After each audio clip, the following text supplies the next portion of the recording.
ప్రస్తుతం మనం బిర్సా దేవా సొంత గ్రామంలో ఉన్నాం. గ్రామంలోని యువకులంతా చూడొచ్చు. సో వీళ్ళందరూ కూడా నక్సలైట్ వైపు ఆకర్షించకుండా కూడా సొంత పనులు చేసుకుంటూ వాళ్ళ జీవితాన్ని కొనసాగిస్తున్నారు. వాళ్ళకు వాళ్ళే కటింగ్ చేసుకోవడం కావచ్చు, లేదంటే మిగతా జీవనాధారమైన వ్యవసాయం చేసుకుంటూ గడుపుతున్నారు.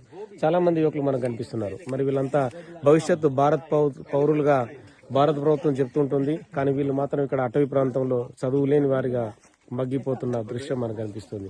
కనీస స్కూలు లేక, కనీస తిండి లేక వాళ్ళు ప్రభుత్వాలు ఎన్నో చెప్తుంటాయి, అంటే తిండి పెడతాం, బట్టలు ఇస్తాం, లేదంటే స్కూల్కి పంపిస్తాం అని చెప్పి. కానీ ఇక్కడ ఎవ్వి కూడా వీళ్ళకి కనీస సదుపాయాలు ఎవ్వి కూడా లేవు. వాళ్ళందరూ కూడా ఒకరికొకరు కట్టింగ్ చేసుకుంటూ జీవితాలని కొనసాగిస్తున్నారు. చాలా దీనంగా ఉంటున్నారు. ఎందుకంటే చూడొచ్చు మనం ఇక్కడ ఒకరికొకరు చాలా జాగ్రత్తగా కటింగ్ చేసుకుంటూ మనకు కనిపిస్తున్నారు. మనకి ఈ అబ్బాయి ఉన్నాడు.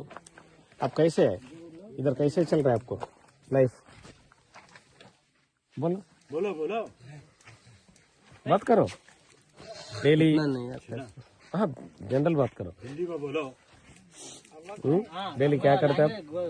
सर मैं डेली धान काटते जी।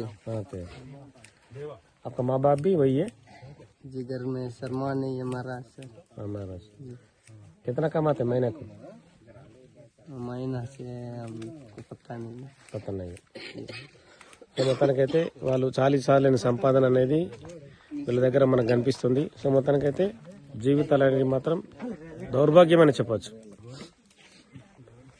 బార్సదేవ సొంత ఊరు ఓయిగూడెంలో ప్రస్తుతం మనం ఉన్నాం. బార్సదేవ తల్లి సింగే ఉంది, మన పక్క ఇటుమా తల్లి కూర్చుంది, తను కూడా పూంజే ఉంది.